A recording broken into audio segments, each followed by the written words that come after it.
조선조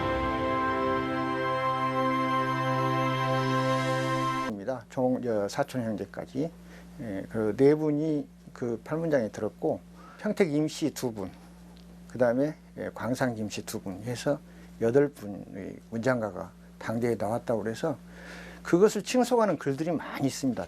당시에.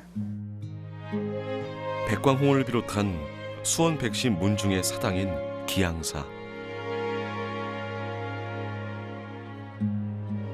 당시에 기산 팔문장이 시회를 열곤 했다는 경연대가 지금은 사당 한켠에 그 터만 남아있다. 마을 뒤편에 있는 통합의학박람회장. 이곳 한쪽에 작은 비석 하나가 세워져 있는데 이곳이 복명제라는 일종의 서당과 같은 사설교육기관이 있던 자리임을 말해주고 있다. 복명제는 백광홍을 비롯한 기산 팔문장의 어린 시절 공부터였다. 아마 여러 선생님들이 거기서 학생들을 가르쳤다고 보는데 상당히 오랫동안 복명제라는 것이 있었어요. 제 그 고조부님이 당시에 조선 말의 시인이셨는데 그분이 집에 남겨놓은 책을 보니까 책 표지에 이 책은 복명제에서 빌려서 어느 해 겨울에 내가 베꼈다 이렇게 되어 있는 것을 보면 아마 도서관 역할도 했지 않을까. 복명제에서 후학을 양성했던 스승 중에는 신잠이라는 인물이 있었는데 그는 탐매도를 그린 조선 중기의 대표적인 문인 화가로 신숙주의 증손자였다.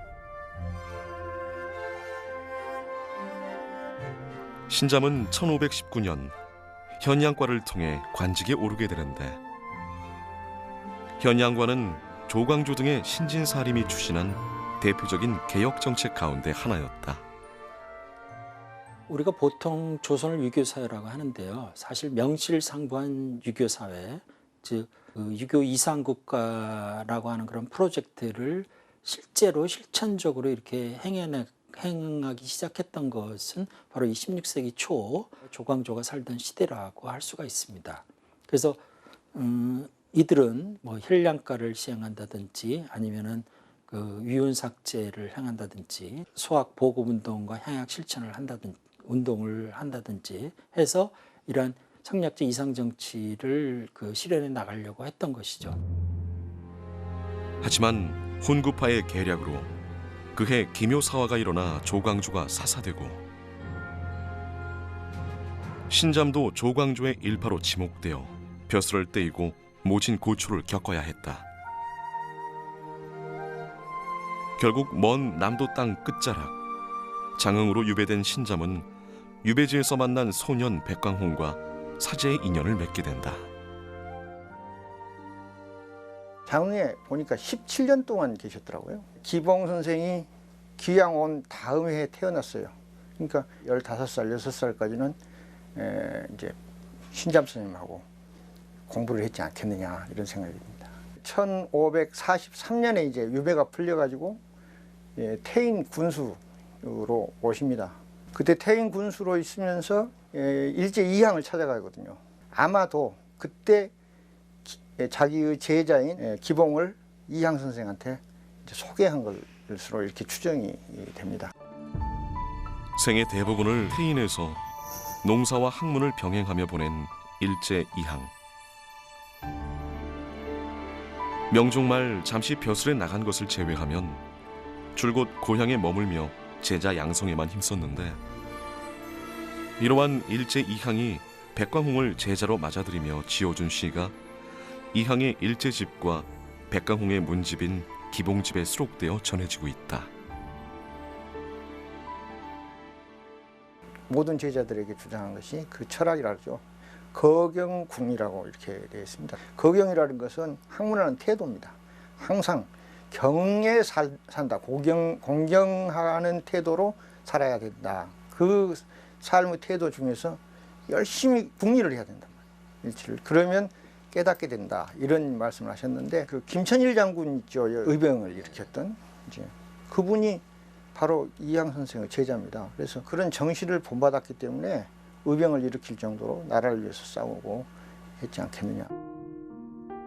1549년 사마양시에 합격한 백광홍은 3년 뒤인 1552년 식년 문과에 급제해 벼슬길에 오른다.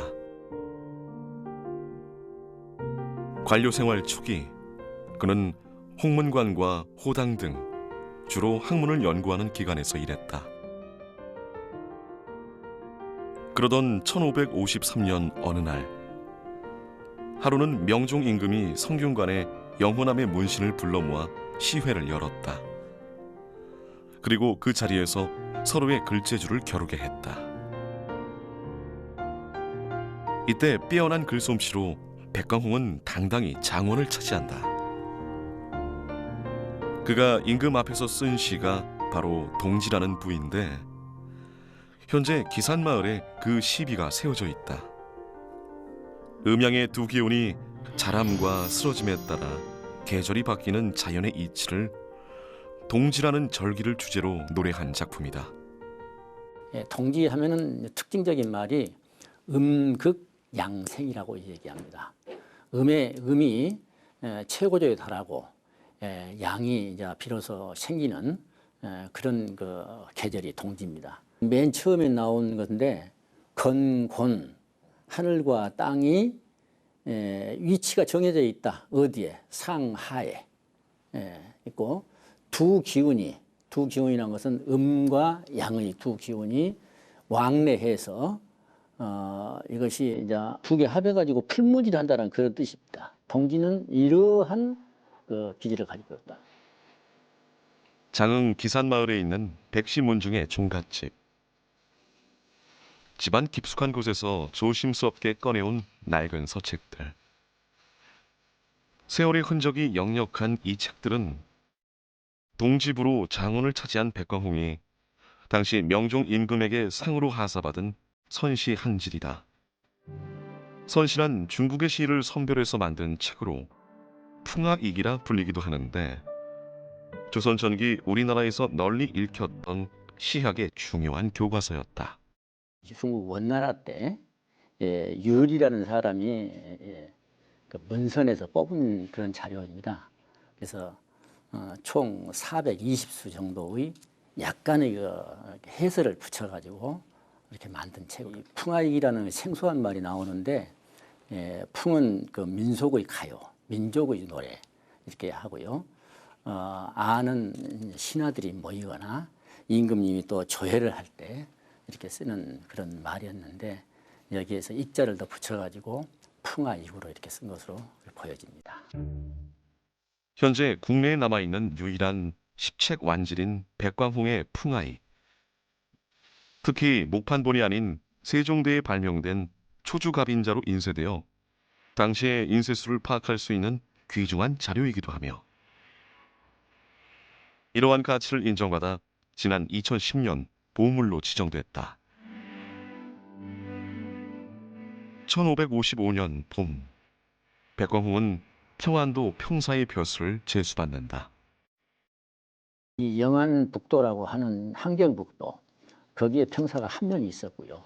압록강을 지키는 거기에도 평사가 한 명이 있었는데 문관이 가 있었습니다. 거기서는 주로 군 자금이랄지 군인들이 그 고가 점수를 매긴달지 이게 문부의 일을 담당을 하는 그런 벼슬인데 딱 한 명이 있었습니다. 상당히 군에서의 큰 역할을 했던 그런 벼슬이라고 할 수가 있죠. 이미 명문장가로 이름을 날리던 그를 당대 수많은 명사들이 전별했는데 그중 대표적인 인물이 훗날 문묘에 배향되는 하서 김인호다. 김인호가 백광홍을 떠나보내며 쓴 시가 그의 문집인 하서집에 남아 전해지고 있다.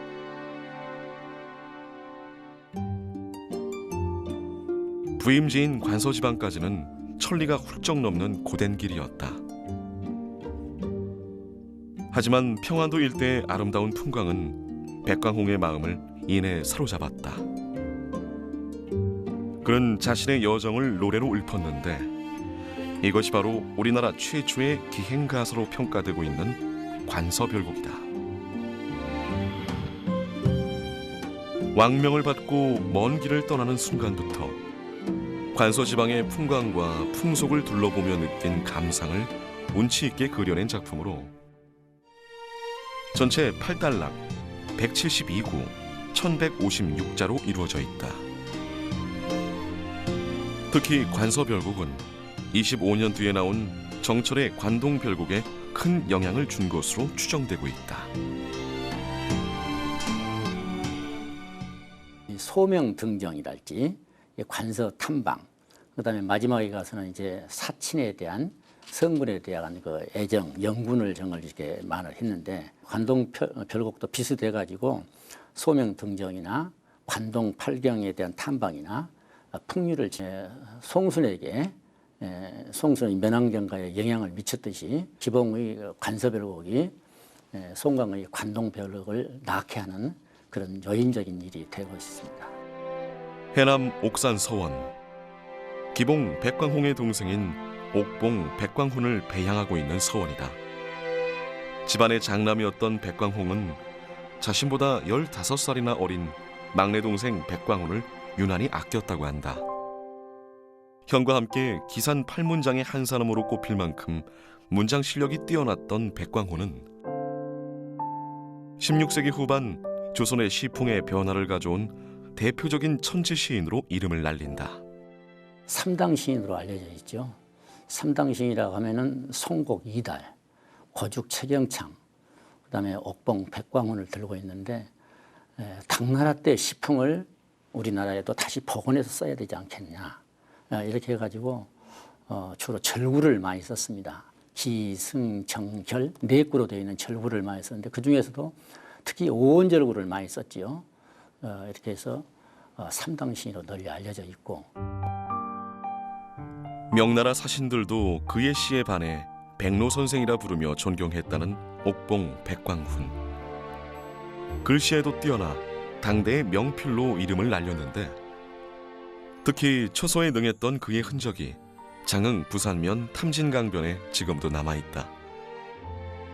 그가 바위에 직접 새겼다는 용호라는 두 글자가 지금도 선명하다. 이처럼 다재다능했던 백광훈은 같은 호남 출신인 송강 정철과도 두터운 교분을 쌓았다. 비슷한 연배의 두 사람이 서로 교류하는 과정에서 정철이 백광홍의 관서별곡을 접했을 것이라는 추측도 가능하다. 물론 백광훈을 통하지 않고서도 정철이 관서별곡을 접했을 확률은 높다. 창작 당시부터 관서별곡은 많은 사람들에게 불려졌던 것으로 추정되고 있는데 후대의 기록인 이수강의 지봉유설이나 조인의 이재집에 관서별곡이라는 노래가 널리 불리고 있으며 그 지은이가 백광홍이라는 사실이 기록되어 있다.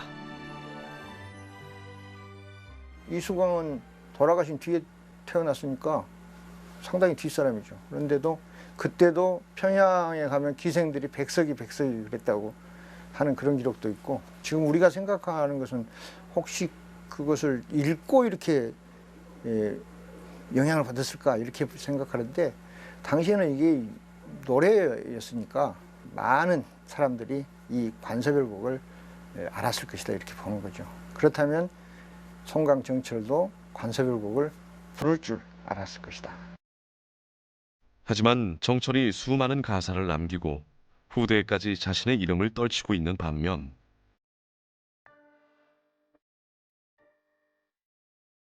백광홍의 가사 작품으로는 관서별곡 단 하나만이 전해지고 있는 이유는 무엇일까? 1556년 백광홍은 35세의 젊은 나이로 세상을 뜨공한다. 이후 세월이 흐르며 이 천재 시인의 업적은 그대로 잊혀져 갔다.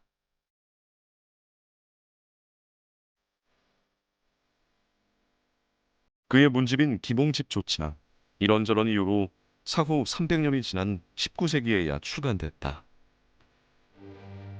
그 안에는 각종 한시뿐만 아니라 관서별곡도 수록되어 있었는데 이 역시 당시에는 별다른 주목을 받지 못했다.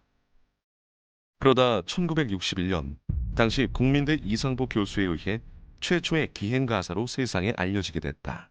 관서별곡이 있었다는 사실만 모두 어느 정도 알았지, 해방 이후에 전혀 몰랐다가 이상복 교수님이 이제 장흥에 오셔가지고 그 기봉집을 직접 보시고 나서 국어문학지에다가 이제 그 논문을 쓰실 거예요. 기봉의 관서별곡을 발굴한 거죠. 장흥군 부산면 그의 묘소 아래에는 지난 1987년 전국의 국문학자들이 뜻을 모아 건립한 관서별곡 가비가 세워져 있다. 관서별곡이 갖는 문학적 가치와 문학사적 의미가 그가 죽은 뒤 400여 년이 지나서야 비로소 빛을 보게 된 것이다.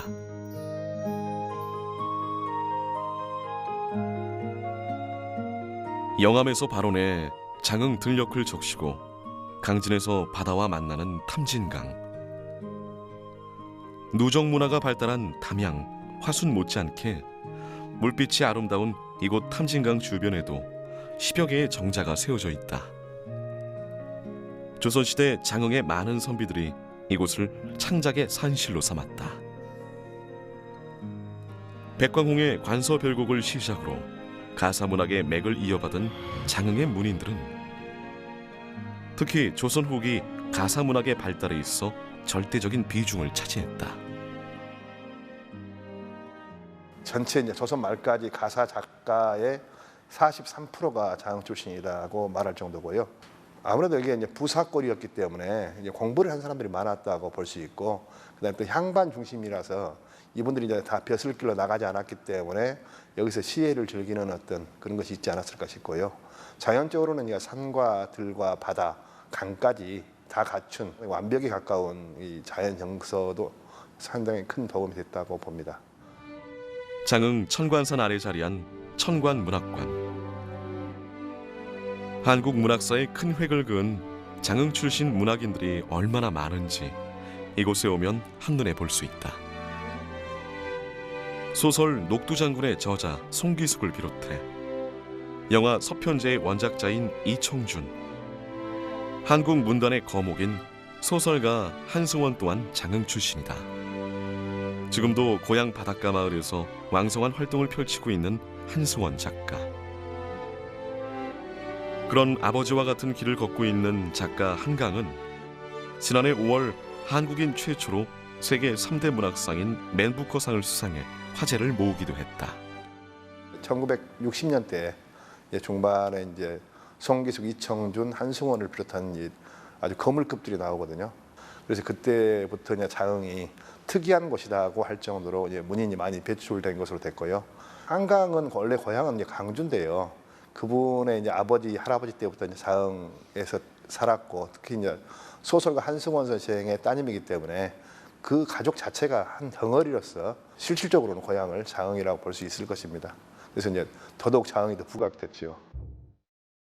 문학관 뒤쪽에는 국내 레로라 하는 작가들의 주옥 같은 글귀를 새겨놓은 54개의 문학비가 세워져 있다.